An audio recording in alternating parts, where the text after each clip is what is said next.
bisa Ustaz menjelaskan pada kami barangkali nanti dan sudah anggota terasa Ustaz nanti bagaimana. Kemudian ada satu lagi, mohon keikhlasan Pak Ustaz dari ibu sekalian, bapak-bapak ibu. Jadi ini bukan kebetulan dong ya. Jadi alhamdulillah kebetulan ya Pak Ustaz, ya tidak boleh kebetulan. Jadi alhamdulillah ini masih ada salah satu keponakan dari almarhum menjabat sebagai Wakapolresta Bogor. Alhamdulillah. Seminggu ya. Jadi ingin sekali didoakan dan kemudian mau naik mau naik haji yang seminggu atau ada program yang satu minggu ya.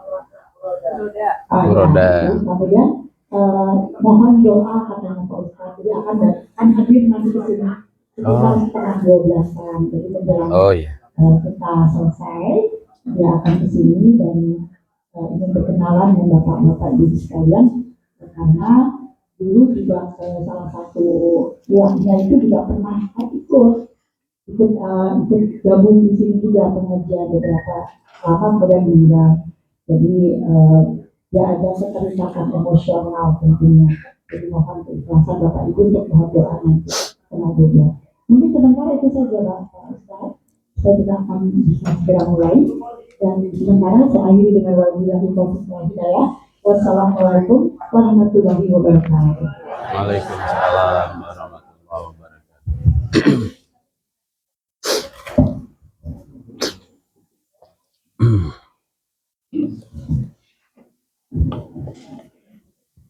Bismillahirrahmanirrahim. Hatur nuhun Ibu Koordinator anu dimuliakan Allah Subhanahu wa taala.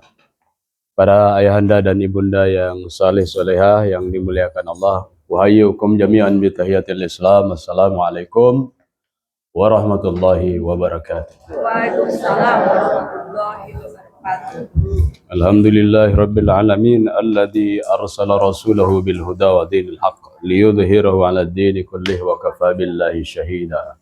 Asyhadu an la ilaha illallah wa asyhadu anna Muhammadan abduhu wa rasuluh. Allahumma salli wa sallim wa barik 'ala sayyidina Muhammadin la nabiyya ba'dah.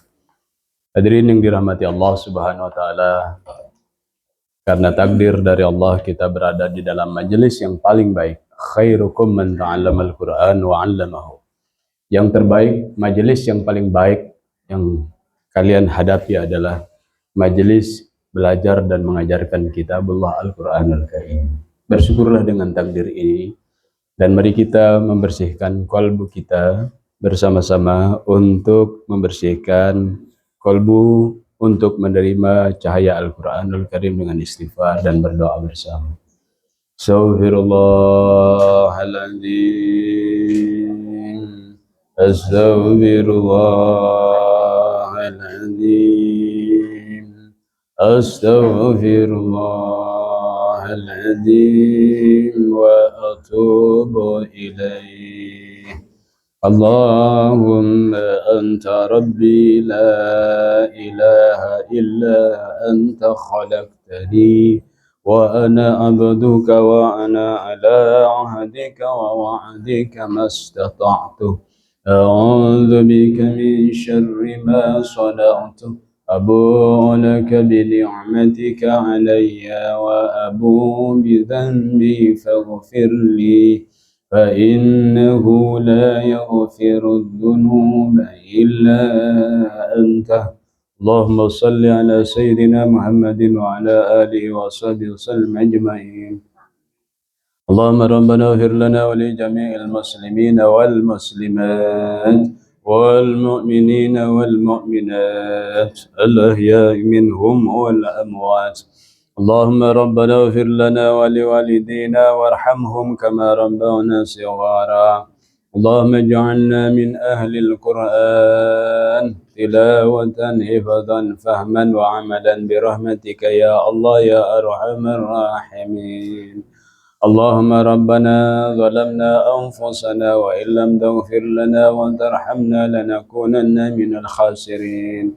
اللهم انصر الإخواننا المجاهدين في فلسطين. اللهم أهلك الكافرين. اللهم يا أرحم الراحمين يا ذو الجلال والإكرام. اللهم إنك تعلم أن هذه القلوب قد اجتمعت على محبتك والتقت على طاعتك وتوحدت على دعوتك وتعهدت على نشرة شريعتك فوثق اللهم رابطاتها وأدم دهواتها سبلها واملأها بنورك الذي لا يخبو واشرح صدورها بفيض الإيمان بك وجميل التوكل عليك وهيها بمعرفتك وعمتها على الشهادة في سبيلك إنك نعم المولى ونعم النصير وصلى الله على سيدنا محمد النبي الأمي وعلى آله وصحبه وسلم والحمد لله رب العالمين. الفاتحة. أعوذ بالله من الشيطان الرجيم بسم الله الرحمن الرحيم الحمد لله رب العالمين الرحمن الرحيم مالك يوم الدين إياك نعبد وإياك نستعين اهدنا الصراط المستقيم أنعمت عليهم غير المغضوب عليهم ولا الضالين آمين. Taqabbal doana ya Allah ya Arhamar Rahimin. Hadirin yang dirahmati Allah Subhanahu wa taala, mari kita membuka surat yang ke-92. Surat Al-Lail. Benar ya? 92. Baik.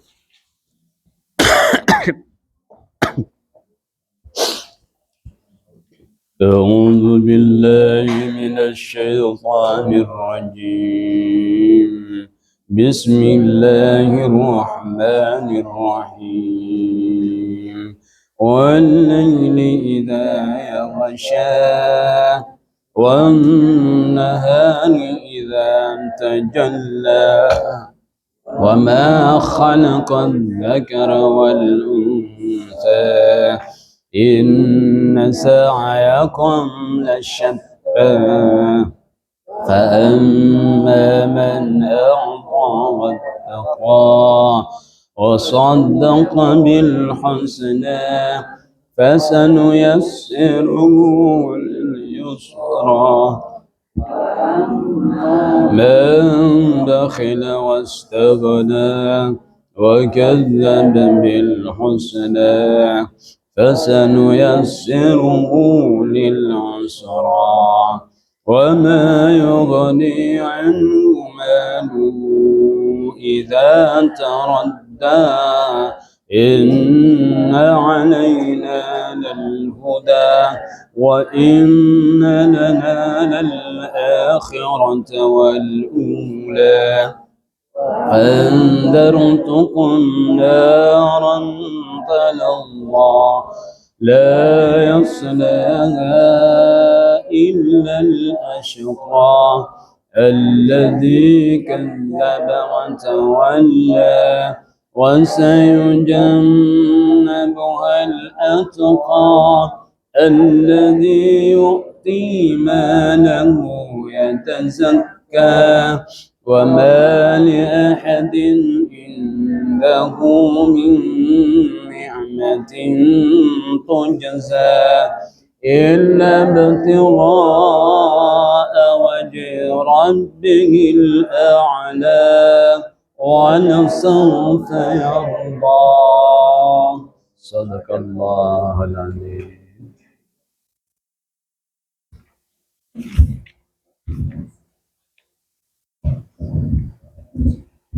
Dengan menyebut nama Allah yang Maha lagi Maha Penyayang. Demi malam apabila menutup cahaya siang, demi siang apabila terang benderang, demi penciptaan laki-laki dan perempuan, sungguh usahamu memang beraneka macam.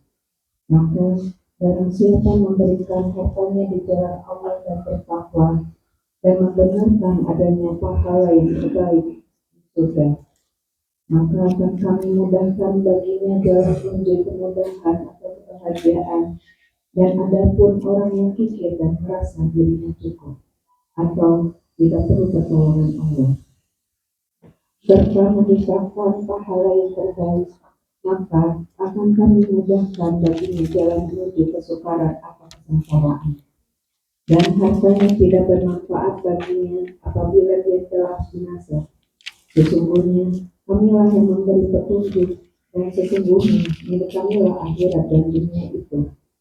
Maka aku memperingatkan kamu dengan neraka yang menyala-nyala, yang hanya dimasuki oleh orang-orang yang paling celaka, yang mendustakan kebenaran dan berpaling dari iman, dan akan dijauhkan darinya neraka orang yang paling bertakwa, yang menginfakkan hartanya di jalan Allah untuk membersihkan dirinya, dan tidak ada seorang pun memberikan suatu nikmat padanya yang harus dibalasnya. Tetapi dia memberikan itu semata-mata karena mencari keridhaan Tuhan yang maha tinggi. Dan niscaya kelak dia akan mendapatkan kesenangan yang sempurna dengan Allah dengan segala firman. Sadaqallahul adzim. Pernuhun yang dirahmati Allah Subhanahu wa taala. Hadirin yang dirahmati Allah Subhanahu wa taala. Oh ya, pertama saya menyampaikan salam dari Bu Nurul. Beliau kurang sehat. Kemarin kita keliling-keliling ke sana kemari untuk membenahi masyarakat, majelis taklim, masjid-masjid gitu. Sehingga masjid-masjid, musola-musola bangkit sampai mereka kemudian majelis taklim di Jawa Timur, di Jawa Barat bangkit, dan mereka tahu bagaimana caranya bangkit. Jadi kita memberikan pelatihan, memberikan kajian Quran, memberikan bantuan Quran. Jadi kita bagi-bagi Quran yang kayak begini nih. Nanti moga-moga nanti ada bagian di sini. Tapi kita masih ngasihnya ke masjid-masjid. Karena tidak sedikit masjid-masjid itu yang tidak punya Quran terjemahan. Gitu. Tidak punya Quran terjemahan. Jadi ya baca hataman dan sebagainya, tadabbur enggak. Jadi tidak tahu caranya bangkit. Nah itu. Hadirin yang dirahmati Allah Subhanahu wa taala, kita ini berada di dalam surat Al-Lail. Surat Al-Lail. Ya. Surat Al-Lail itu Makkiyah, 21 ayat. Dan turunnya sesudah surat Al-A'la. Jadi yang namanya surat-surat di juz terakhir itu kan, ini juz 30 ya, itu juz amma, itu isinya tuh ikhtisar, landasan dasar dari pemahaman Islam atau Quran. Dia adanya surat-surat di juz 30 itu lahirnya itu di Makkah, maka disebut surat-surat Makkiyah. Jadi lahirnya di Makkah. Nah, itu berisi ideologi dan fondasi dasar. Maka pertanyaannya, kenapa ayat-ayat surat-surat yang lahir di Makkah itu justru ditaruh di kesimpulan? Coba renungkan. Kenapa itu ditaruh di kesimpulan tuh? Padahal mestinya kan kalau berdasarkan urutan waktu, mestinya surat-surat Makkiyah itu di awal apa di akhir? Di awal, karena surat-surat Makkiyah itu lahirnya di Makkah. Kemudian Rasulullah SAW hijrah, kemudian pindah ke Madinah. Tapi kenapa ini kok ditaruh di belakang-belakang? Jadi untuk memahami ideologi yang mendasar ini, itu langsung di dalam Quran itu dikasih ilmu-ilmu lapangan. Apa ilmu-ilmu lapangan itu? Ya surat-surat yang sebelumnya itu, di juz-juz sebelumnya itu. Sehingga orang kalau membaca Quran dengan tadabbur, dia nanti memiliki kemampuan maidaniyah namanya. Jadi kemampuan lapangan gitu. Kemampuan lapangan.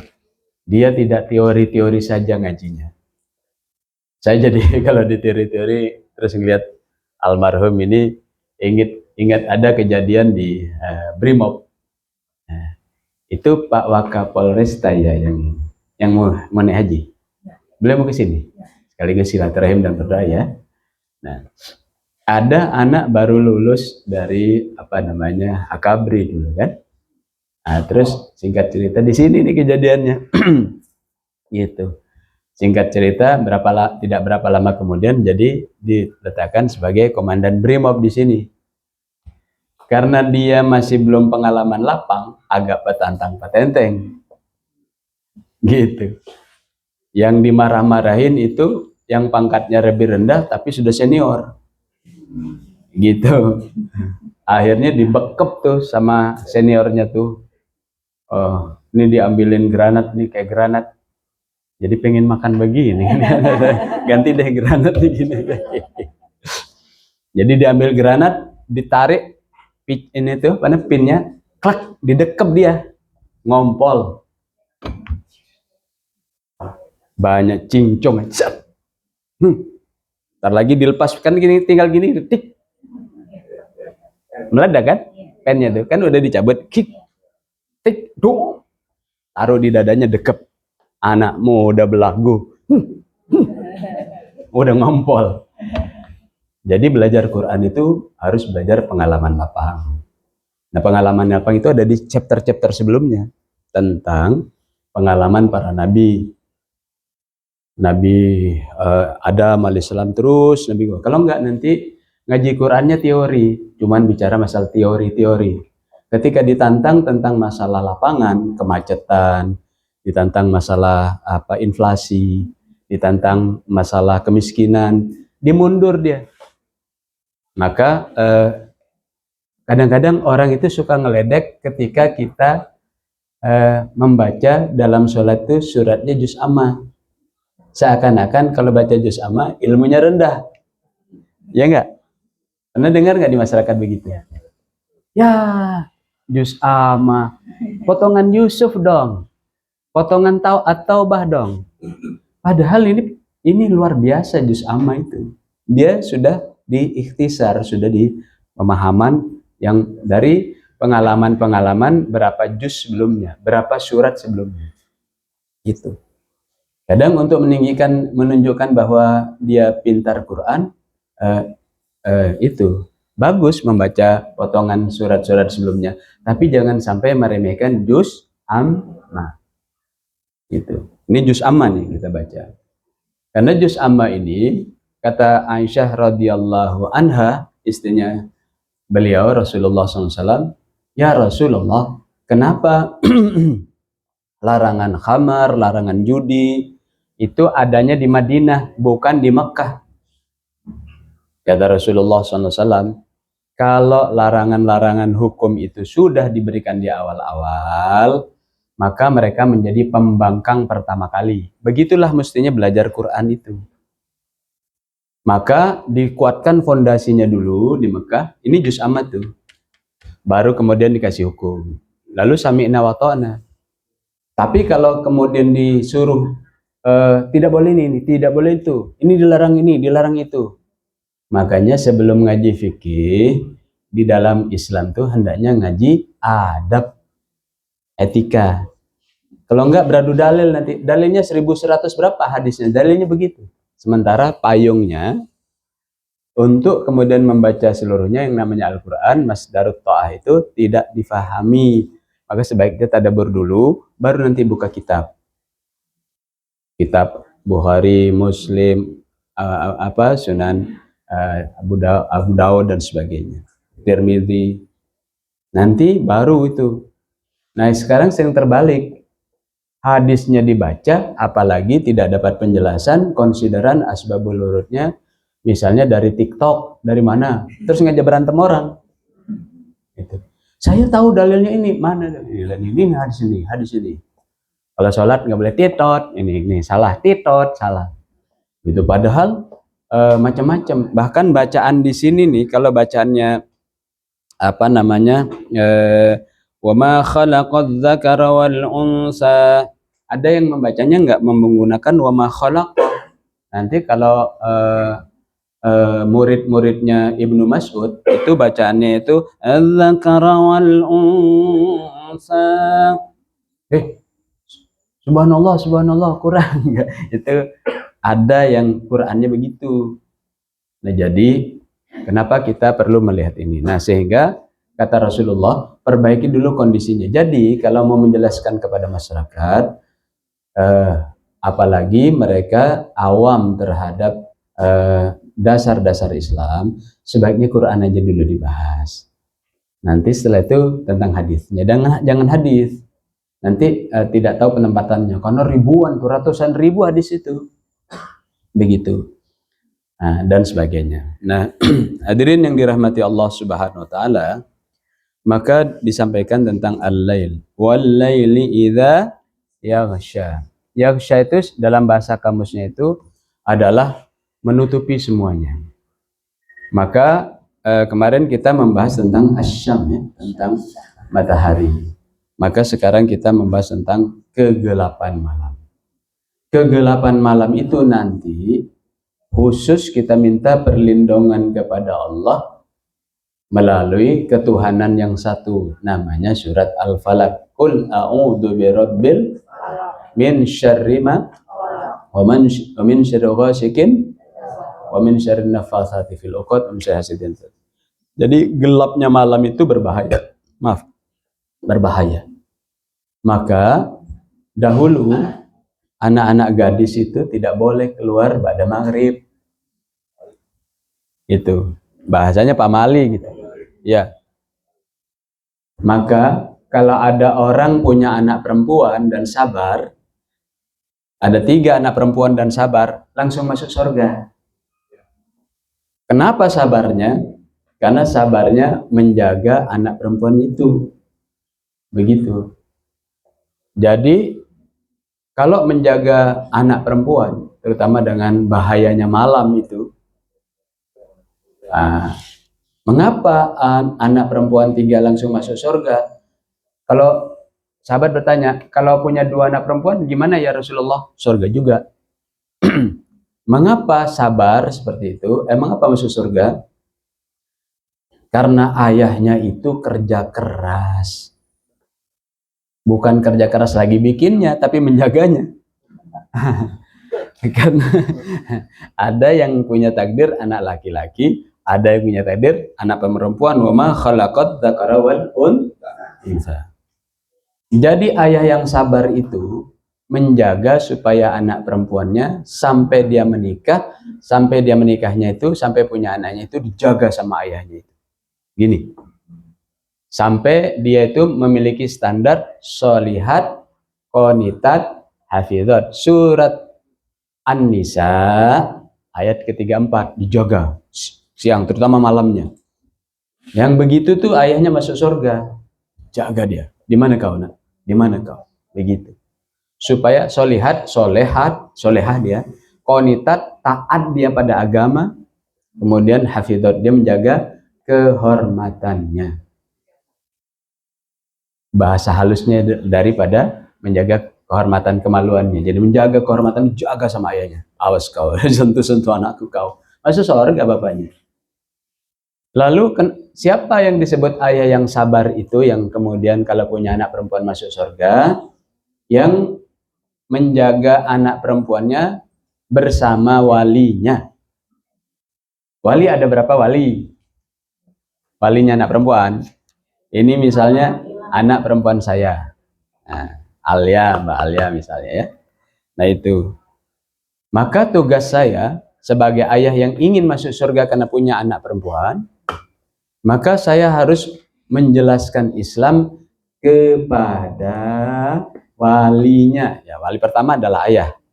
Wali kedua adalah ayahnya ayah. Apa itu? Kakek. Jadi ayah yang masuk surga itu karena punya anak perempuan diberdakwah kepada ayahnya. Kalau saya berdakwah kepada bapak saya kan, tapi sudah almarhum. Ayah, tolong jaga cucu kita, cucu ayah, supaya dia solihat kunitat hafidot. Nanti kalau ada yang ganggu-ganggu ayah, tolong lindungi, ajarin di agama. Itu baru ayahnya masuk surga. Karena menjelaskan kepada wali. Itu nanti di surat An-Nisa tuh, leadership namanya. Sehingga walinya itu kemudian mengerti penjagaan. Lalu ayah yang baik yang akan masuk surga ketika dia menjelaskan kepada wali berikutnya. Siapa wali berikutnya? Kakak laki-laki saya alias Wa. Wa gitu. Wa, tolong jaga keponakan. Keponakan bahasa Sundanya apa? Alok. Alok. Alok. Enggak pakai K. Hah? Enggak pakai K. Alok. Pak apostrof. Enggak pakai K. Alok. Alok. Sing dijaga alok ada gitu. Jaga Wa, alok ini Wa. Alok perempuan, kalau perempuan laki-laki sama alok juga. Sama. Alok ini dijaga Wa. Tolong dijaga, agamanya dibimbing. Sholat malamnya diajarin, juga dilindungi. Kontrol Wa, bantu abdi ya. Adik pun adik. Ya benar gak? Bilang sama Wa, kakak saya laki-laki. Tolong jaga nih anak ponakan. Itu baru ayahnya tuh ayah yang pantas masuk surga karena sabar. Lalu berikutnya, siapa wali berikutnya? Adik bapak. Apa? Mamang. Mamang. Benar? Iya, alo. Hah? Jaga. Apalagi kalau mamangnya kumisnya lebih tebal daripada kainnya. Mang. Jaga dia. Itu ayahnya masuk surga tuh. Itu nanti dijelaskan dalam surat An-Nisa ayat 34, 35, 36. Terus siapa lagi yang jadi walinya? Kakaknya laki-lakinya. Bang, abang. Kan saya bilang kakaknya abang sama dia.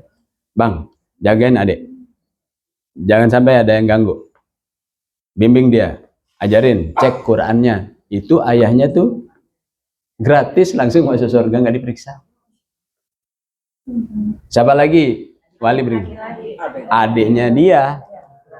Dek, sing sopan sama teteh. Jaga ya, jaga. Jangan kasar, jaga. Karena perempuan. Jaga. Gitu. Nah, berapa sudah walinya? Nah, yang menjaga begitu tentang malam dijaga itu ayah yang dijamin surga. Jadi pengen punya anak perempuan lagi, ada. Bukan begitu.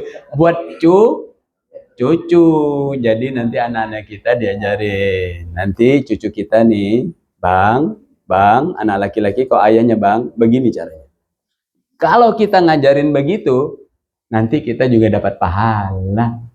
Mandalla ala khairin falahu mithlu ajri fa'ilihi. Barang siapa yang memfasilitasi kebaikan, ngajarin, mendidik, membimbing, dia mendapatkan pahala yang menikmatinya. Wan nahari idza tajalla, ketika siang sudah kemudian terang benderang. Nanti di dalam Al-Qur'an disebutkan tentang kemampuan untuk melakukan perjuangan. Maka para sahabat itu dikenal, mereka itu di siang hari seperti pemburu singa, di malam hari mereka seperti rahib, menangis. Jadi bersatu antara kekuatan ruhiyah, menangis pada Allah. Sehingga Umar ibn al-Khattab radhiyallahu an di sini tuh ada garisnya. Nangis, wae, nangis terus. Nangis, ingat dosa, nangis. Ingat sudah beramal soleh, nangis, hatur nuhun, makasih sayang, nangis gitu. Nah, jadi itu yang terjadi kepada Umar ibnul Khattab radhiyallahu anhu, nangis. Siang harinya seperti pemburu singa, jangan kebalik. Siang harinya lembek, malam harinya keras. harus harus gini. Pemahaman malam dan siang. Gitu maksudnya. Gitu. Diciptakan juga laki-laki dan perempuan. Jadi di dalam Islam ini emansipasi di dalam Islam itu seperti surat An-Nisa ayat 34. Ada pejuang emansipasi. Ayo kita tegakkan emansipasi persamaan, katanya. Pas pulang demo itu sama-sama naik bus. Akhirnya ketika naik bus berebut yang laki-laki duduk. Pak, emansipasi Pak, katanya. Kan laki-laki Pak, hormati perempuan. Enggak, kita sama. Saya duduk duluan. Akhirnya kapok dia bilang gitu. Di dalam Islam persamaan itu bukan begitu. Persamaan itu begini. Itu surat An-Nisa ayat 34. Ar-rijalu qawwamuna 'alan nisa bima faddalallahu ba'dahum 'ala ba'd wa bima anfaqu. Laki-laki itu lebih pemimpin ya. Koma itu berdiri artinya. Jadi laki-laki harus mampu berdiri. Gitu. Itu baru laki-laki. Menegakkan jadi qawwam namanya. Menegakkan keadilan. Qawwam, menegakkan keadilan. Maka dia harus punya kelebihan dari istrinya. Kelebihan dari istrinya. Kalau istrinya solehah, dia mesti lebih soleh dikit. Minimal tuh. Kalau istrinya ahli sodakoh, dia minimal lebih dikit ahli sodakoh. Bekerja keras. Bekerja keras. Tahdus bin Iman ini kan gak ada orangnya nih. Ini ketika saya menikah dengan istri saya, yang ini, dahsyat. Gitu. Bukan karena jamu Maduranya, bukan. Tapi wiridnya sehari minimal tuh munjiat. Belum lagi ngajinya 1 juz tiap hari. Belum lagi ngurutnya saya gitu. Munjiat itu surat As-Sajdah. Habis itu membaca surat Yasin. Ini kan nggak ada orangnya ya. Hah? Ada nggak? Nggak ada kan? Aman ya? Aman. Hah? Off the record.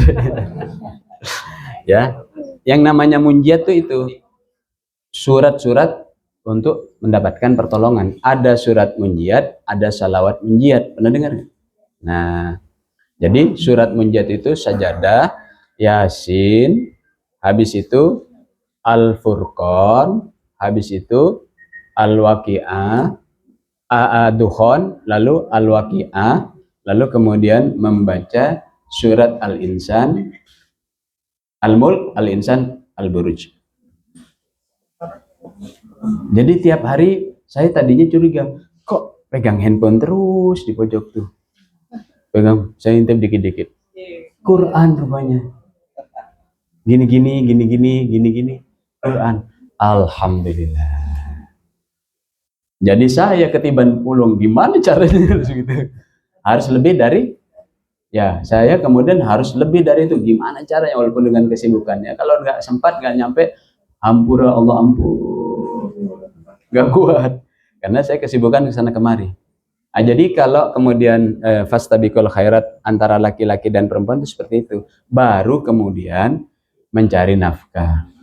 Sayang kalau kemudian orang membaca Al-Lail dan membaca An-Nisa, ketika ada yang ngelamar yang ditanya pertama apa biasanya laki-laki? Nah, damel di mana? Gitu, Kasep.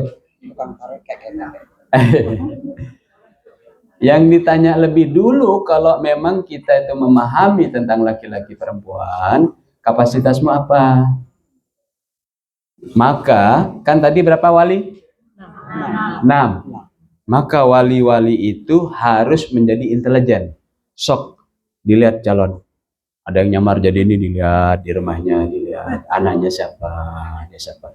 Maka dari pemahaman itu turunlah kebijakan yang namanya kebijakan kearifan lokal, namanya bibit. Ya. Kalau orang nggak ngaji, dia nanya tuh, mana dalilnya bibit bebat babat? Ngaus, 19 tahun di Alamaniyah. 25? 25. Itu. Nanti yang dicari dalilnya, mana dalilnya? Oh, kurang arif. Jadi pemahaman tentang bibit bebat bobot menjaga anak laki-laki, cucu perempuan itu dengan maksud seperti itu. Inna sa'yakum lasyatta. Syatta itu berasal dari kata syatid, berbeda-beda jauh. Jadi nanti orang ketika berurusan dalam hidup itu masing-masing.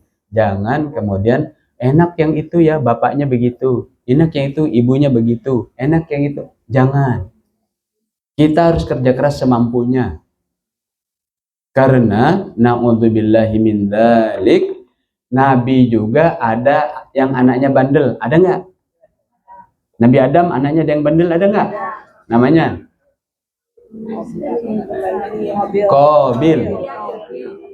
Qabil yang membunuh Habil. Qabil itu. Ada nggak istrinya Nabi yang bandel? Ada. Di dalam surat At-Tahrim, istrinya Nabi siapa? Nabi Lut dan Nabi Nuh. Ada nggak? Oh, nggak ada di sini, nggak ada. Ada yang bandel pada istrinya udah bager. Itu namanya Fir'aun. Istrinya udah baik, taat, solihat, qanitat, hafidat. Ini suami sampai terbunuh akhirnya kan? Dibunuh itu karena kemudian tidak mau mengikuti Fir'aun. Ada lagi yang bandel sama apa? Sama anaknya. Yaitu bapak yang bandel, siapa namanya? Bapaknya Nabi Ibrahim yang tukang bikin berhala. Hatur nuhun. Nah, ini pasti keturunan Nabi kalau begini. Alhamdulillah. Nah, jadi laki-laki dan perempuan itu semuanya punya tugas-tugas lasyatta. Berasal dari kata syatid. Jauh jaraknya. Jadi just do it. Kerjakan, do the best. Sebagai ayah ya kerjakan do the best. Sebagai ibu lakukan do the best. Sebagai anak lakukan do the best. Sebagai suami lakukan do the best. Lakukan sebagai istri lakukan do the best. Karena setiap orang tuh punya tanggung jawab tugas masing-masing, dijelaskan dalam surat Al-Balad, laqad khalaqnal insana fi kabad. Setiap orang tuh punya masalah, ada yang punya masalah keuangan, setelah itu masalah kesehatan, habis itu datang lagi masalah dengan adik ipar, habis itu ada masalah lagi dengan ponakan, habis itu masalah dengan tugas dari atasan. Laqad khalaqnal insana fi kabad, surat Al-Balad. Setiap orang tuh punya masalah yang unik. Jadi nggak usah mikirin orang oh ini seneng lah. Maka berlakulah seperti Abu Bakar As-Siddiq radhiyallahu anhu. Ini surat ini turun berkenaan dengan Abu Bakar As-Siddiq radhiyallahu anhu. Abu Bakar As-Siddiq radhiyallahu anhu pada suatu hari, ini cerita surat Al-Lail ya. Ini asbabun nuzulnya nih. Asbabun nuzulnya. Bilal bin Rabah, pembantu rumah tangga, budak, lebih dari itu, budak. Setelah mendapatkan Islam, bangkit dia. Maka dakwah dalam Islam itu menyasar 3 kelompok. 1, orang kaya yang ikhlas. Karena kalau orang kaya itu kayaknya istidraj, dia tidak mau didengerin Quran. Namanya tawallau. Maka bersyukurlah kalau ketika kita masih hebat, anak kita masih hebat, cucu kita masih hebat, ngaos. Maka sering ada joke, yang ngaos itu yang udah pensiun. Bukan di sini, di tempat lain. Yang datang ke masjid itu yang sudah pensiun. Walaupun ada pakai celana. Ya, enggak, di sini enggak ada. Yang datang ke masjid teh yang gagal tender. Yang sedang menang tendernya langsung ngontrol dan sebagainya, tidak mau ngaos. Maka di dalam Islam tuh yang dakwah berhasil itu adalah orang kaya yang hartanya bukan istidraj, yang menjauhkan diri dari Quran. Orang kaya yang benar, yang istidrak itu dijelaskan dalam surat Al-An'am ayat 42, 43, 44. Orang kaya yang benar itu adalah orang kaya seperti surat Al-An'am ayat 42. Pada saat dia kaya, dia seperti Abu Bakar As-Siddiq radhiyallahu anhu. Apa yang terjadi? Ketika Bilal bin Rabah itu semangat budak itu, maka patung-patung kecil di sekitar Ka'bah itu dikasih kotoran sama Bilal. Bodoh sekali orang-orang ini, padahal pembantu rumah tangga, budak, bukan pembantu rumah tangga, budak. Maka Islam itu juga selain orang kaya yang ikhlas, yang harus didakwahi oleh orang Islam itu adalah orang-orang duafa yang mau hijrah. Maka kalau memberi bantuan jangan asal awur-awur, itu melanggar Quran. Yang dibantu itu orang yang duafa yang mau berjuang, yang mau ngaos. Maka tugas tidak mudah buat saya sebagai narasumber, Bunda sebagai koordinator, Pak Dandan sebagai ketua kelas, Suhu sebagai pengamanan. Siap. Kalau nanti ada jamaah di sini yang sulit, karena itu nanti disebut orang bodoh. Ada temannya sulit tapi tidak mengerti. Tapi saya sangat berterima kasih ketika saya menghadapi kecelakaan kemarin. Terima kasih. Saya menabrak karena microslip. Langsung ditolong. Hatur nuhun jazakumullah khairan. Tiba-tiba. Tapi untung itu dijaga sama Allah. Nah, jadi orang yang didakwahi yang benar itu yang ditolong, orang yang susah, yang hijrah. Ini ngaos nih, yang hijrah nih. Jangan mikirin yang di pinggir jalan tuh, tara sholat, mabok. Itu kita kasih bantuan. Maka kurbannya ditanya kemana kurbannya, kata Bunda Dewi. Kurban ini sebentar lagi akan disalurkan ke Palestina. Kesulitan makan. Ada jalur yang ke sana, ada lagi ke Indonesia, pojok-pojok Indonesia yang kelaparan. Ada yang di Bogor, ada yang tempat lain. Karena Bogor ini sebentar lagi kabarnya mau jadi Bogor Raya ya. Provinsi Bogor Raya ya. Oh, siap-siap jadi gubernur, Komandan. Iya, Kota Bogor, Kabupaten Bogor, Sukabumi, Cianjur, sama Depok. Ntar lagi jadi provinsi nih. Nah, jadi siapa yang kemudian didakwahi dalam Islam itu orang duafa yang menghijrah, orang yang lemah. Siapa lagi yang didakwahi itu? Pemuda progresif. Pemuda-pemuda. Jadi kalau berhasil membawa 3 orang ke majelis ini, orang kaya yang ikhlas, orang yang sedang kesusahan tapi mau hijrah, mau ngaos yang benar, anak muda yang kemudian seperti tadi itu, kalau marah nangis kayak rahib, kalau siang dia pemburu singa, beres semua urusannya, namanya pemuda progresif. Maka saya keliling merekrut pemuda-pemuda itu ketua umumnya tuh, Gerakan Pelajar dan Mahasiswa. Teman-teman ngerti? Dia ketua umum Gerakan Pelajar dan Mahasiswa. Sebentar lagi insya Allah melakukan gerakan pembelaan terhadap orang-orang yang susah di berbagai negara, khususnya Asia, Afrika, untuk membela Palestina. Ini ketua umumnya tuh.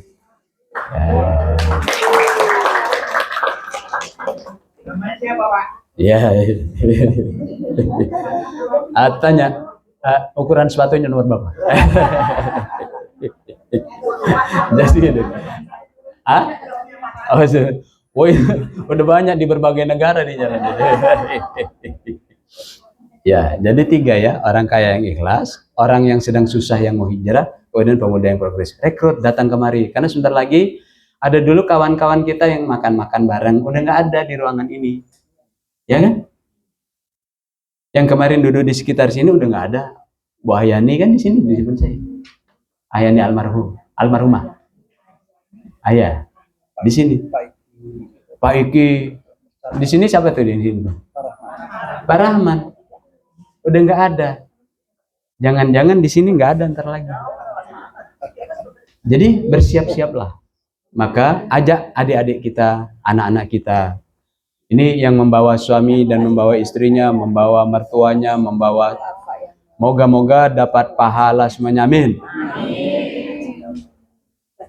Nah, jadi laki-laki perempuan itu harus kemudian diajari sedemikian rupa. Karena beban kita itu beda-beda. Inna sa'yakum lasyatta, berasal dari kata syatta.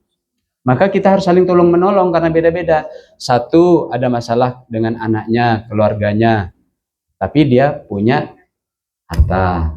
Satu punya masalah dengan harta, tapi anak-anaknya soleh. Saling tolong menolong. Inna sa'yakum lasyatta itu maksudnya bukan jauh-jauhan, karena syatid itu artinya jauh-jauhan.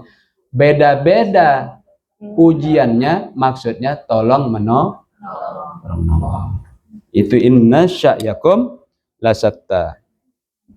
Fa amma man a'ta wattaqa wa saddaqa bil husna. Jadi ketika Bilal bin Rabah kemudian dihukum gara-gara dia meletakkan kotoran di tuhan-tuhan yang di patung-patung di Ka'bah itu, akhirnya yang punyanya itu marah, yang tuannya. Bilal kemudian diserahkan ke massa untuk digebukin massal. Habis itu kemudian Bilal bin Rabah radhiyallahu an dijemur. Pernah dengar cerita nggak? Dijemur di padang pasir, kemudian dipanggang di atas batu dengan batu. Wow, panas kan batu padang pasir kan? Rasulullah lewat, kemudian Bilal bin Rabah cuma bilang gitu, udah nggak kuat. Ahad, ahad, ahad.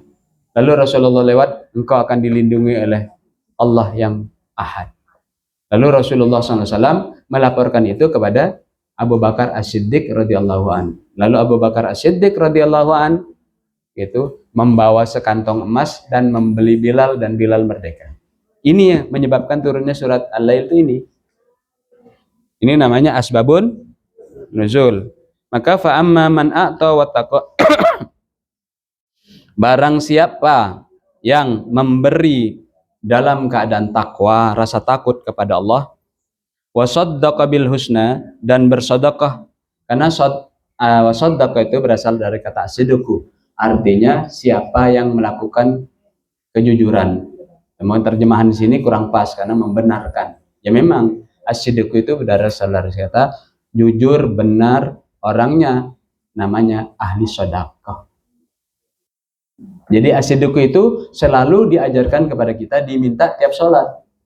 Ketika kita baca suratul Fatihah, siratal ladzina an'amta 'alaihim, itu mesti bergetar tuh. Karena yang diminta 4.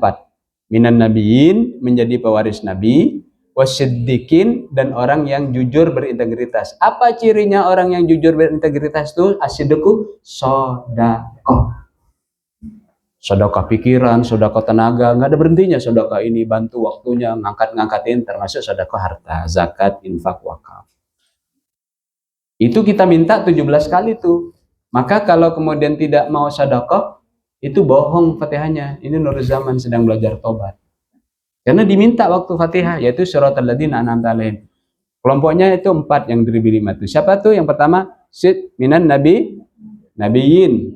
Mau jadi pewaris nabi kalau baca sholat itu. Yang kedua, mau jadi siddiqin. Apa siddiqin tuh? Ahli sedekah, jujur, integritas, di depan orang sendirian, ya begitu kapasitas agamanya. Di publik ya segitu, sendirian segitu, di depan anaknya segitu, hebat. Itu namanya siddiqin. Yang kedua, syuhada. Yang ketiga, orang ingin berjuang sampai titik darah penghabisan. Jadi kalau sholat kemudian takut mati di dalam berjuang, dipertanyakan Fatihahnya. Karena waktu dia bilang, saya ingin menjadi syuhada, ya Allah. Itu waktu baca itu. Maka orang yang nggak baca Fatihah batal sholatnya. Karena dia sedang melakukan janji. Saya mau membela kebenaran sampai mati. Itu namanya syuhada. Jadi nggak ada takutnya.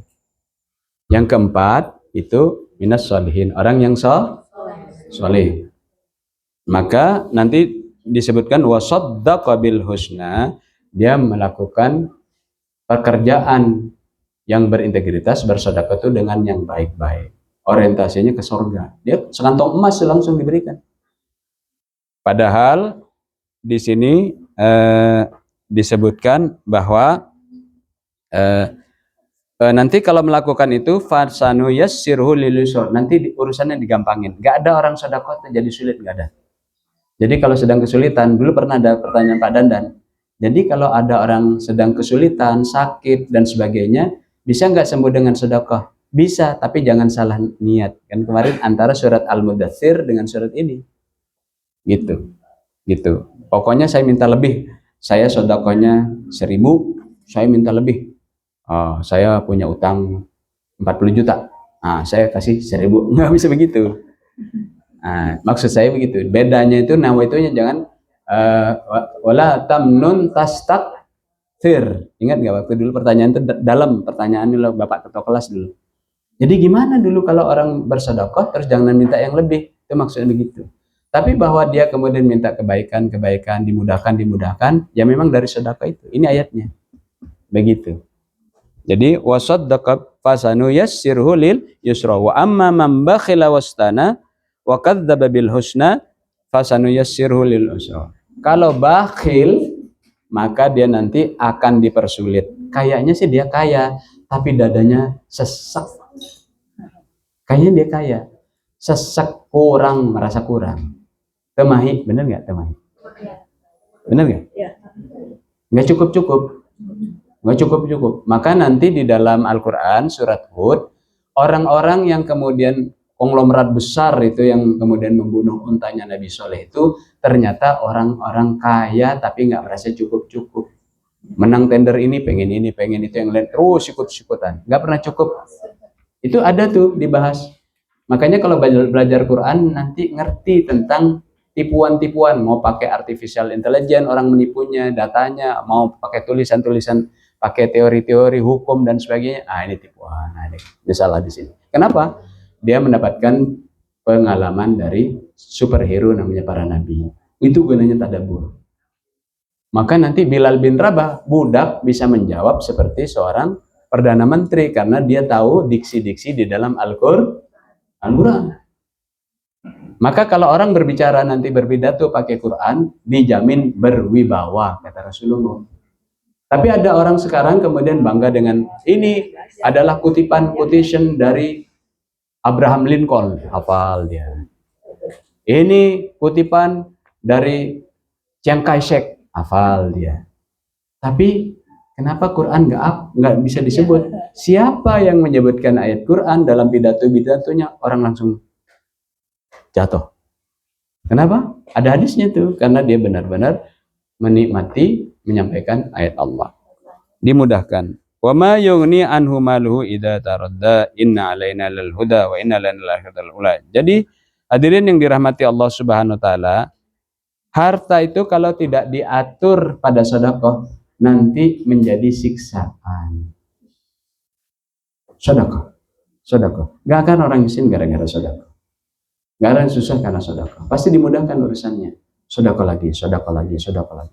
Apalagi kurban itu. Barang siapa yang mampu berkurban tapi tidak mau berkurban, jangan sholat di tempat sholat kami, kata Rasulullah. Nah, ketika saya membina orang-orang pinggir kali, saya tanya, kenapa tidak berkurban? Apakah kurban sudah dilakukan? Oh, kurban kan kalau mampu, Ustaz. Saya langsung tanya, mampunya kapan? Mampunya kapan? Sedangkan beli cendol sama surabi duren bisa beli, gitu. Bisa beli. Kenapa tidak ditabung atasnya? Apakah harus sepertujuh ataukah satu kambing? Itu berbagai pendapat. Bahkan ada yang kemudian berpendapat iuran untuk kurban. Dulu waktu kita kecil di pesantren diajarkan itu. Sekarang ada orang mengatakan enggak, baru baca hadisnya dari TikTok, dari harus sepertujuh harus ini. Rasulullah itu pernah menyembelih kambing. Ini untuk Rasulullah SAW dan keluarga Rasulullah. Datangin lagi kambing yang kedua. Ini untuk Rasulullah dan umat Rasulullah.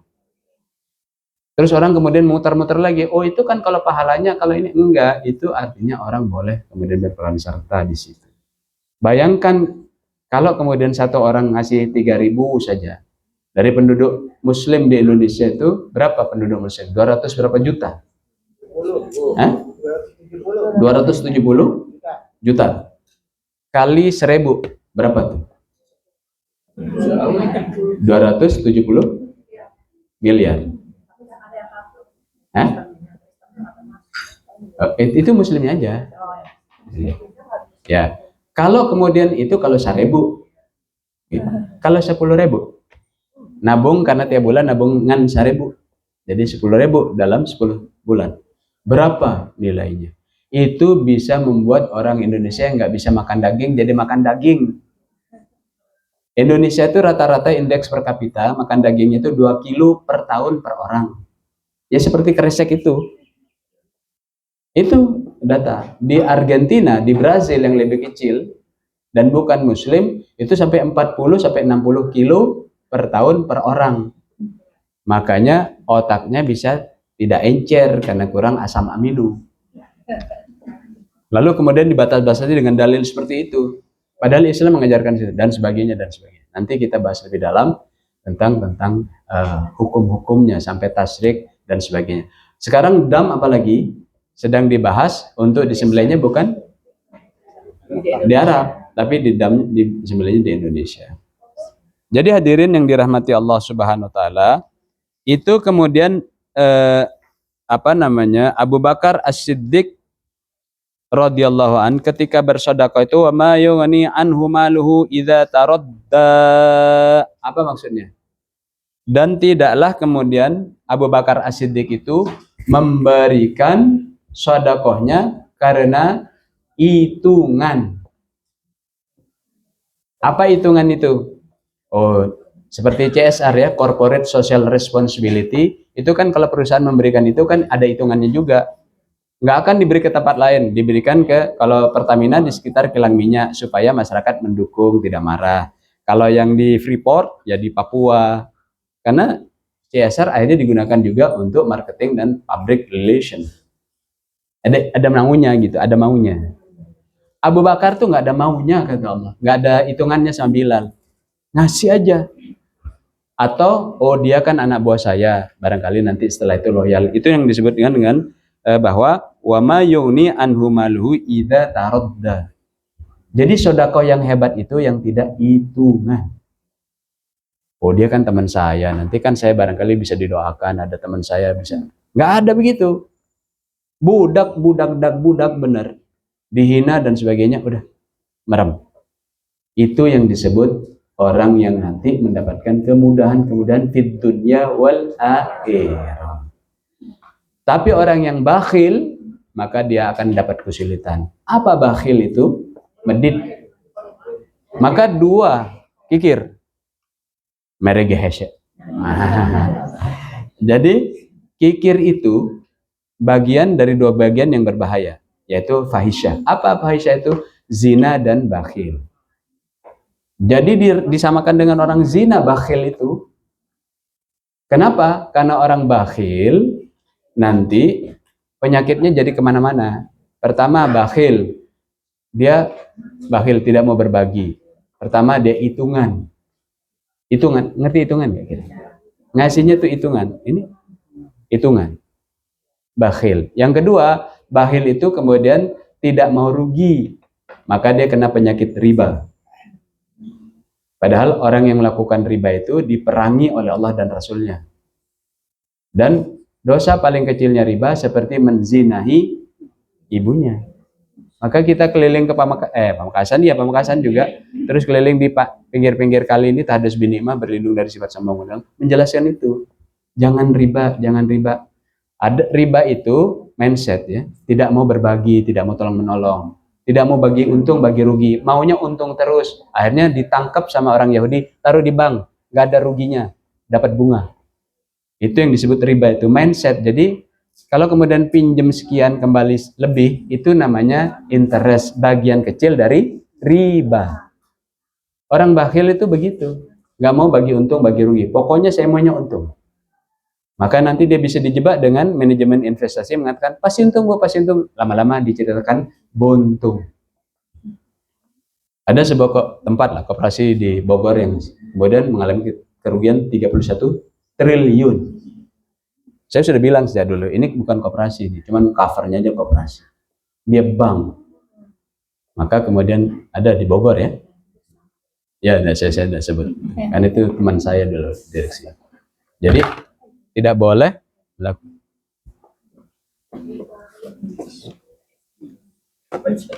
Ya.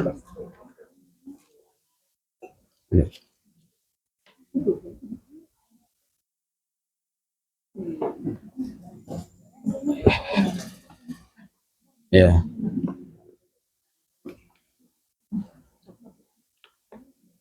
Ya, nggak apa-apa, nggak apa-apa. Pinjam mic ini aja. So must go on. Ya, nggak apa-apa, nggak apa-apa. Cukup, cukup. Jadi, ciri orang kena penyakit bakhil itu tidak mau profit and loss sharing. Nggak mau bagi untung, bagi rugi. Maunya untung terus, ditangkap sama Yahudi. Itu penyakit bakhil tuh. Nanti setelah itu, orang tuh serak riba, serakah, dan seterusnya. Banget bakhil itu nanti bakal mengalami kesulitan. Kelihatannya aja dapat harta, tapi hartanya bisa istidraj. Meninggalnya nanti menyesal dia. Maka nanti orang-orang yang seperti itu, kalau melihat orang itu, melihat dari jaketnya. Itu nanti dijelaskan di dalam surat An-Nur dan Al-Furqan. Oh, kenapa ya dai-dainya kok tidak kaya? Coba kaya, pasti kami percaya. Itu sama dengan yang diucapkan kepada Rasulullah SAW. Maka kemudian ada orang kemudian berbicara dakwahnya nggak mau bicara ekonomi karena dia grogi, kan dia sedang kesulitan, rumahnya ngontrak dan sebagainya. Kok bicara ekonomi? Nggak ada urusan. Kalau begitu Rasulullah yang rumahnya nempel di pinggir masjid, orang gagal dong? Tidak, karena dia banyak mendelegasikan hartanya untuk kebutuhan umat sampai dia harus mengikat pinggang. Maka orang yang bakhil itu nanti mungkin kaya, tapi dia nanti meninggalkan menyesal. Cirinya adalah untuk bercermin ketika melihat agama itu, melihat dari kulitnya. Dia nggak kaya. Orang di Quraisy dulu ketika menolak Rasulullah, kalau kau masih ngumpul dengan budak-budak, saya nggak ikut pengajian denganmu Muhammad. Maka majelis yang bagus, majelis Al-Amaniyah ini yang bagus, berkumpul orang kaya yang ikhlas, orang susah yang mau hijrah, dan anak muda yang mau bangkit. Itu bertop markotop. Bertop markotop. Jadi ini pemahaman di dalam wama yughni anhu maluhu idza taradda. Sesungguhnya petunjuk itu dari Allah dan akhirnya disebutkan di dalam surat Al-Lail bahwa kemudian semua yang dilakukan itu kalau bakhil nanti mendapatkan pembakaran neraka. Tapi orang yang sedang terjebak dengan harta di Quran itu nanti dia akan tawallau. Nanti aja. Ngajinya kalau sudah gagal. Maka tunjuknya tadi tuh. Lagi tanda tangannya berfungsi, sibuk dia. Karena itu jebakan. Orang yang sedang kaya di dalam Quran itu, kalau kayanya, kan ada dua. Kaya yang ikhlas, kaya istidraj. Cirinya ketika sedang kaya, dia nggak mau ngaji. Tawallau namanya. Nanti kenapa? Ada tabungan saya, ada deposit. Tapi kalau sudah utang melulu sebenarnya ngaji paling rajin. Itu menurut zaman, nggak ada di sini. Menurut zaman. Ngaji. Datang ke masjid. Jadi surat Al-Lail ini menjelaskan tentang kehebatan tentang orang-orang laki-laki perempuan yang benar. Seperti Abu Bakar As-Siddiq radhiyallahu anhu. Dia nggak mikir ketika bantu Bilal tuh. Apa nanti Bilal ngebalas saya? Apa Bilal nanti merem aja. Nah itu baru dia dapat surga tuh dan kemudahan. Wala saufa yarda. Nanti akan mendapatkan kesenangan yang sempurna. Tapi yang bakhil nanti akan kena al-ladha. Apa al-ladha itu? Dibakar. Nanti di Quran disebutkan dibakarnya itu dibelenggu dan dilempar ke neraka yang sempit, membara dan sempit. Mengerikan. Itu kemudian al-ladha itu. Wallahu a'lam bis-shawab. Silakan kalau ada tambahan. Silakan. Ya. Bismillahirrahmanirrahim. Assalamualaikum warahmatullahi wabarakatuh. Waalaikumsalam. Pak Ustadz, saya ingin tanya mengenai emansipasi yang tadi dikatakan Pak Ustadz. Ya. Batasan emansipasi perempuan yang menurut Islam itu batasannya seperti apa? Kemudian bagaimana emansipasi dengan kepemimpinan perempuan gitu. Terima kasih. Wassalamualaikum warahmatullahi wabarakatuh. Waalaikumsalam. Ada tambahan? Silakan Bu.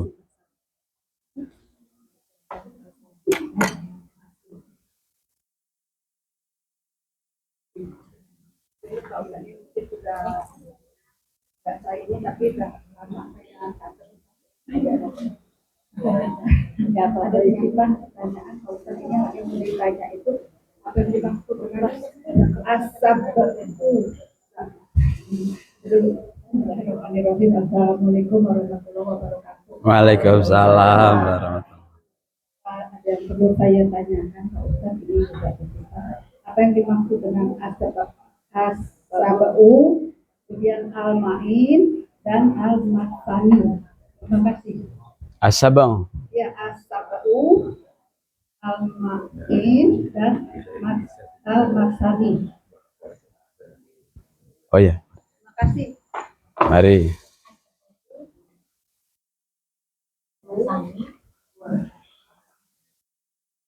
Ada tamu?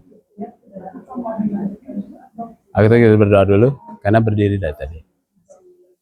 Ya.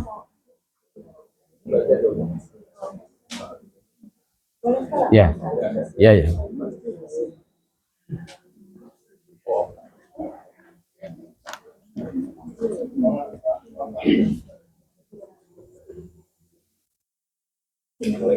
Salam. Mari, mari, Pak.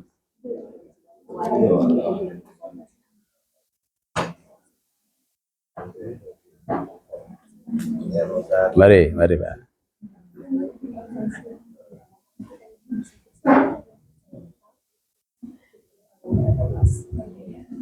Assalamualaikum warahmatullahi wabarakatuh. Waalaikumsalam. Ya, Bu. Saya hormati dan Bapak-bapak Ibu yang dirahmati Allah Subhanahu wa taala. Ini yang dijaga kita. Ini adalah ponakan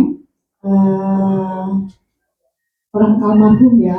Jadi ibunya nenek ya. Neneknya Mbak.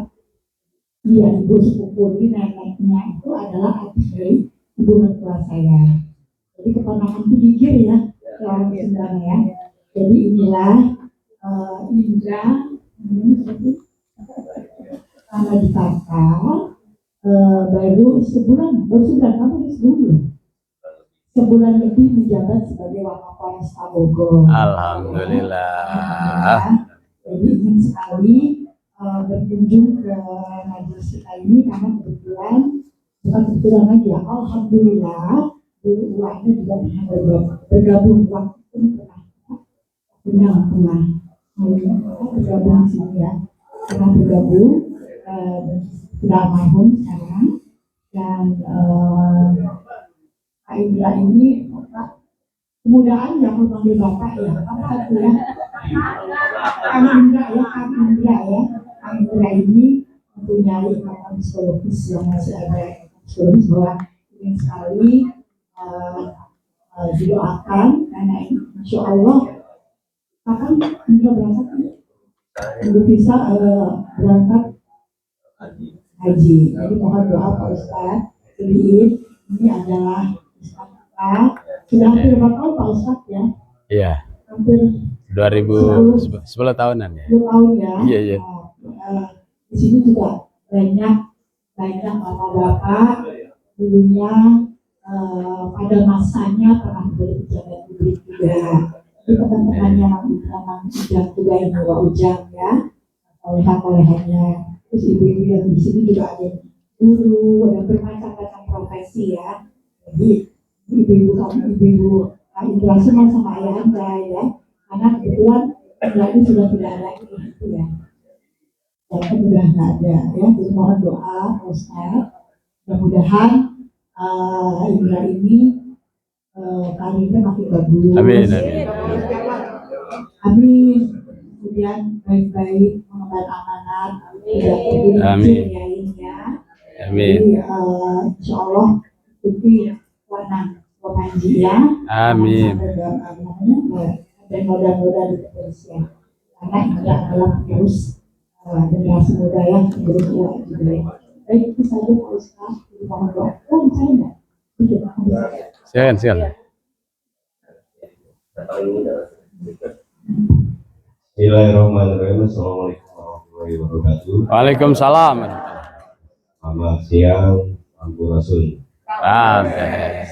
Hormatin buat saya sekaligus mungkin ibu saya, pengganti ibu saya, dan saya sudah yang piatu. Bapak ibu sudah meninggal, di Wadewi sekaligus pengganti ibu. Yang pertama-tama panjatkan puji syukur kepada Allah Subhanahu wa Ta'ala Tuhan Yang Maha Esa. Alhamdulillah bisa berkumpul, suatu kehormatan dan kebahagiaan saya bisa dengan bapak-bapak ibu sekalian di acara rutinitas yang sangat luar biasa.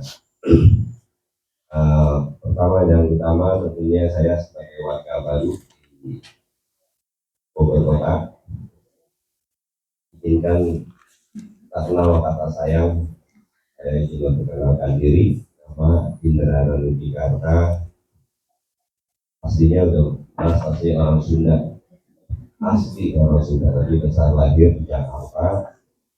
SMA-nya dia SMA 3 Setiabudi Jakarta, terus masuk Akpol, terus pertama lama di Primo Kelapa 2, terus dinas di Polda Metro,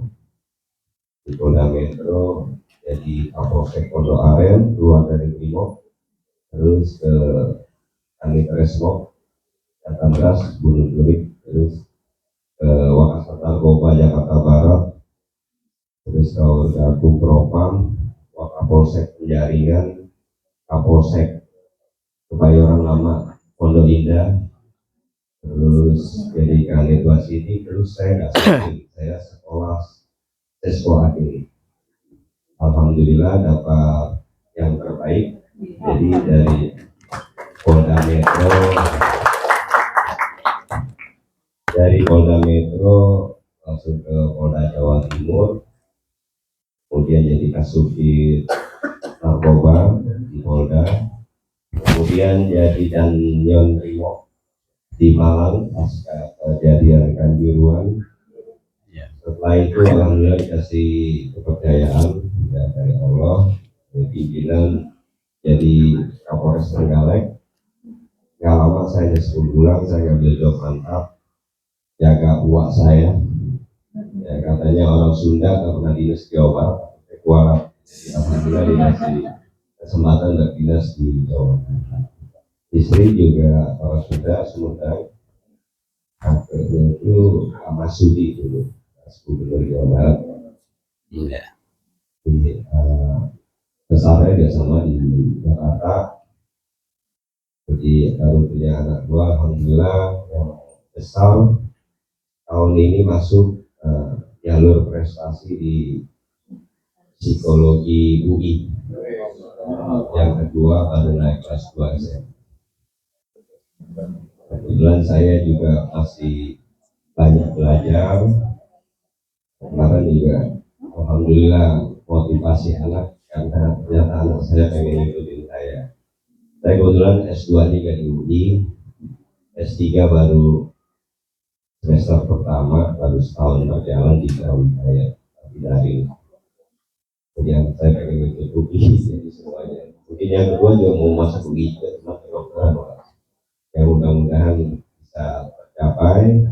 Mohon doanya dari bapak-bapak ibu sekalian. Sekaligus saya masih menunggu visa untuk naik haji nanti sama istri. Mungkin kalau saya keluar di 20 ini akhir bulan ini berangkat, karena katanya visanya yang didulukan itu yang umum ya, yang burodanya lah. Jadi itu mungkin sedikit perkenalan saya, ya tentunya terima kasih atas mohon doanya selalu, karena tentunya setiap orang pada mau minta sukses, minta kaya ya Pak Ustadz. Tapi buat saya pribadi itu bonus dari apa yang kita lakukan dengan kebaikan. Amin. Tentunya saya mohon akan mentalnya. Banyak orang mau sukses kaya tapi nggak tahu jadi sombong, ini salah satu gaya hidupnya mereka. Mungkin kurang lebihnya itu aja Pak Ustadz. Mohon maaf, terima kasih sekali lagi. Wabillahi taufiq wa hidayah. Assalamualaikum warahmatullahi wabarakatuh. Waalaikumsalam. Ya. Alhamdulillah Bapak Wakapolresta, ya, Pak Indra yang dimuliakan Allah Subhanahu wa taala. Ini Ajun Komisaris Besar ya? Ya, Ajun Komisaris Besar yang dimuliakan Allah Subhanahu wa taala. Terima kasih perkenalannya. Ini adalah contoh pemimpin yang baik. Merapat pada Quran. Karena tadi kita membahas biasanya yang pengen merapat kepada Quran, pada Islam itu kalau sudah pensiun, ya kan? Di pembahasan surat Al-A'la. Ini tanda tangannya masih berguna, tongkat komandonya masih berguna. Kita di Majelis Ulama Indonesia melakukan gerakan untuk penyelamatan rakyat Indonesia. Saya ketua MUI Pusat, khusus untuk ekonomi. Dan kita perlu mendapatkan perlindungan pada orang-orang yang sedang kita backup, yang tadi kita bahas itu, yang kena judi online dan pinjaman online. Moga-moga nanti bisa bersinergi di dalam kemanfaatan. Mumpung tanda tangan dan tongkatnya masih sakti dua-duanya. Nanti kita MOU kerjasama. Karena di berbagai daerah kita kerjasama dengan, ada yang dengan tentara, TNI maksudnya, ada yang dengan kepolisian, untuk membela rakyat. Jadi ini surprise, baru kita membahas tentang pentingnya orang yang masih punya kekuatan datang ke Quran, Allah langsung tunjukkan. Moga-moga Bapak Indra, ya ini kajiannya surat Al-Lail. Moga-moga nanti Bapak Indra, Bapak Wakapolresta ini bisa menjadi teladan yang baik untuk rakyat, bisa menjadi teladan yang baik untuk keluarga, sebagai ayah, pemimpin, juga pemimpin masyarakat, dan juga dibimbing oleh Allah, sebagaimana surat Al-Lail tadi, kalau berbuat baik dan bersedekah dengan sedekah yang tidak hitungan, fasanuyassirhu lil yusra, nanti akan dimudahkan langkah-langkahnya. Langkah ke depan, langkah bangkit ke atas, langkah naik pangkat. Karena tadi dijelaskan ada dua orang kaya. Ada dapat pangkat, dapat harta, tapi istidraj. Nanti disungkun oleh Allah. Meninggalnya ablasa seperti iblis. Tapi ada orang kaya yang ikhlas, yang terus dikasih jalan tangga-tangganya, karena merapat pada yang punya takdir namanya Allah Subhanahu wa taala. Mari kita doakan Wakapolresta kita ini agar kemudian dimudahkan urusannya, agar dimudahkan dalam melaksanakan tugasnya, dan nanti dimudahkan perjalanan hajinya. Amin. Menjadi haji mabrur. Balasan haji mabrur itu cuma satu, dapat surga. Semoga keluarga juga begitu yang melaksanakan haji, menjadi hajian mabrur yang dimuliakan Allah. Al-Fatihah. A'udzu billahi minasyaitonir rajim. Bismillahirrahmanirrahim. Alhamdulillahirabbil alamin. Arrahmanir rahim. Maliki yaumiddin. Iyyaka na'budu wa iyyaka nasta'in. Ihdinas siratal mustaqim. Siratal ladzina an'amta 'alaihim ghairil maghdubi 'alaihim waladdallin. Allahumma ya arhamar rahimin ya dzul jalali wal ikram. Allahumma ultuf bina khususan Bapak Indra. Allahumma ultuf bina fi taysir kulli ansir fa inna taysir kulli ansir alayka yasir wa nas'aluka al-yusra wal mu'afatan fid dunya wal akhirah. Allahumma ja'alna khususan Bapak Indra min ahlil Quran tilawatan hifdhan fahman wa amalan birahmatika ya arhamar rahimin. Allahumma ja'alna ya dzul jalali wal ikram majlis al-amaniyah wa khususan Bapak Indra min ahlil jannah husnul khatimah برحمتك يا ذو الجلال والإكرام وصلى الله على سيدنا محمد النبي الأمي وعلى آله وصحبه وسلم والحمد لله رب العالمين. الفاتحة. أعوذ بالله من الشيطان الرجيم. بسم الله الرحمن الرحيم. الحمد لله رب العالمين الرحمن الرحيم مالك يوم الدين إياك نعبد وإياك نستعين اهدنا الصراط المستقيم صراط الذين أنعمت عليهم غير المغضوب عليهم ولا الضالين آمين. Taqabbalah. Barokah kehadirannya, semoga barokah, nanti ditambah kemuliaannya oleh Allah Subhanahu wa taala. Boleh sambil dilanjut jawabannya tadi. Nah, jadi ada yang bertanya tentang persamaan. Di dalam Islam itu kita menggunakan hukum seks namanya. Jadi kalau berbicara persamaan, jangan pernah menyebut gender. Karena itu waswul fikr, serangan pemikiran. Kita sudah berjuang di DPR supaya yang berjuang undang-undang gender itu kalah, dan alhamdulillah kalah. Kalau tidak nanti kita yang menggunakan seks jadi rusak. Seks itu male or female, laki-laki atau perempuan. Kalau sudah bilang gender, apalagi persamaan gender, itu berbahaya. Karena gender itu yang minimalnya itu LGBT, lesbian, gay, bisex, transseksual. Jangan pernah menyebut persamaan gender. Itu serangan pemikiran sehingga kita latah dan salah. Itu. Nah sekarang turunannya udah 20 dari LGBT ini. Nanti kalau ke Jakarta tuh malam-malam anak-anak pulang kuliahan itu ada yang queen. Queen itu anak-anak laki-laki tapi kemudian pakai rok. Nah, ototnya gagah. Gini, ototnya segede melon. Tapi pakai gincu. Iya. Ya. Gagah tapi pakai gincu. Nanti ada yang pakai anting. Cobalah di kafe-kafe di Jakarta. Lihat KTP-nya. Muslim. Maka kita harus melindungi anak keturunan kita. Kalau nanti terserang seperti itu, nanti piramida kepemimpinan ini terbalik. Yang siap jadi pemimpin makin kecil, yang siap jadi kayak Pak Indra itu makin kecil.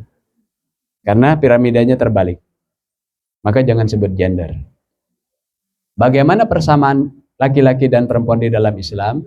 Laki-laki yang thayyib untuk perempuan yang thayyib.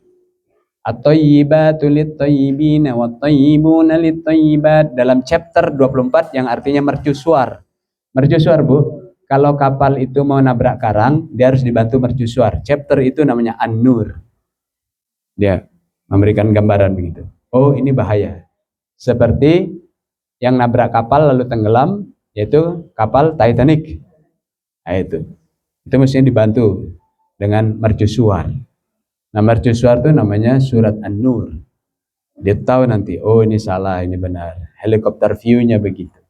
Nah, jadi di sana disebutkan laki-laki yang baik untuk perempuan yang baik, perempuan yang baik untuk laki-laki yang baik. Wal khabithina lil khabithat wal khabithati lil khabithi. Perempuan buruk disediakan untuk laki-laki buruk dan laki-laki buruk disediakan untuk perempuan buruk. Itu hukum Allah Subhanahu wa taala. Maka persamaan yang dimaksud bahwa laki-laki yang tobat, perempuan yang tobat dapat pahala. Laki-laki yang sedekah, perempuan yang sedekah dapat pahala. Laki-laki yang sholat, perempuan yang sholat dapat pahala. Maka di dalam Islam itu persamaan itu adalah persamaan fastabiqul khairat. Tadi tuh surat An-Nur tuh. Perempuan yang baik diberikan kepada laki-laki yang baik. Artinya, kalau perempuan ini ingin laki-laki yang baik menjadi belahan jiwanya, tidak bermaksud menggurui para senior. Maka ini ilmu untuk menantu, cucu, dan sebagainya. Maka dia harus bekerja keras untuk menjadi baik. Jadi, jangan kemudian hanya menyalahkan pasangan. kok pasangan saya begini? Itu kita dulu yang ditanya sama Allah. Sudah seberapa jauh kita melakukan kerja keras dalam persamaan ini, berlomba-lomba. Akhirnya makin tinggi dinamikanya, kualitas dari pasangan itu, laki-laki dan perempuan. Karena terjadi eskalasi terus, fasabiqul khairat namanya. Jadi jangan salahkan pasangan kalau pasangan ada masalah, salahkan nur zaman kalau oleh pasangan ada masalah. Karena tidak terjadi perlombaan menuju yang baik itu, laki-laki yang baik untuk perempuan yang baik. Perempuan yang buruk untuk laki-laki buruk. Jangan nyalahkan pasangan. Pasti ada masalah di kita. Itu persamaan di dalam Islam yang artinya aktif. Maka perempuan seperti apa yang harus melakukan pekerjaan supaya sama? Maka di dalam surat An-Nisa, dalam chapter leadership, karena surat An-Nisa itu membahas tentang leadership. Leader yang baik, kayak beliau itu, leader yang baik, itu yang bisa menyelamatkan anggota terlemah. Nah, itu baru leader. Kalau kemudian bisa hanya menyelamatkan kroni dan teman-temannya, itu bukan leader. Leadership itu diajarkan di dalam chapter 4 namanya An-Nisa. Bahwa dia bisa menyelamatkan anggota terlemah. Pelatihan pasti di tempat-tempat pelatihan kepemimpinan, apakah di di pencinta alam atau mungkin di militer, pasti kalau ada anggotanya yang jatuh, gimana caranya digotong sampai pulang, begitu kan? Ya, mau di Wanadri, mau di mana, itu leader namanya. Kalau ditinggal, itu bukan leader namanya. Maka di dalam surat An-Nisa, itu kemudian diajarkan leader yang baik menyelamatkan anggota terlemah. Siapa rakyat terlemah itu? Perempuan yang tidak punya backup. Siapa perempuan yang tidak punya backup? Langsung janda kalau gitu kelas. Janda kaya, waduh gitu. Yang paling tidak punya backup itu anak yatim perempuan. Karena nggak ada bapaknya yang begini. Awas kau. Nah, gitu kan. Tadi kan bapak yang baik yang mau masuk surga, ya kan? Ngajarin walinya dan jaga anak perempuannya supaya jangan ada yang sentuh-sentuh, apalagi di waktu malam. Awas kau. Nah, itu yang tidak punya backup begitu namanya yatim perempuan. Maka di dalam surat An-Nisa itu dilatih leadership, sehingga apalagi menyelamatkan yang kuat, yatim laki-laki atau yang kaya. Maka di dalam Islam diajarkan menyelamatkan perempuan yang tidak punya backup. Maka kalau kemudian mendidik anak yatim, anak-anak itu mestinya seperti bekerja kerasnya kita mendidik anak yatim. Di dalam surat An-Nisa, mendidik persamaan itu, kalau anak itu harus laki-lakinya sampai jadi qawwam, punya pangkat qawwam. Kalau perempuannya harus punya pangkat sholihat, qonitat, hafidhot. Jadi kalau mendidik anak harus begitu. Qawwam itu harus dididik keras. Qawwam. Karena nanti ketika dia keluar dari organisasi terkecil yang namanya keluarga, nanti dia lembek, tanya sama Brimob. Ya kan?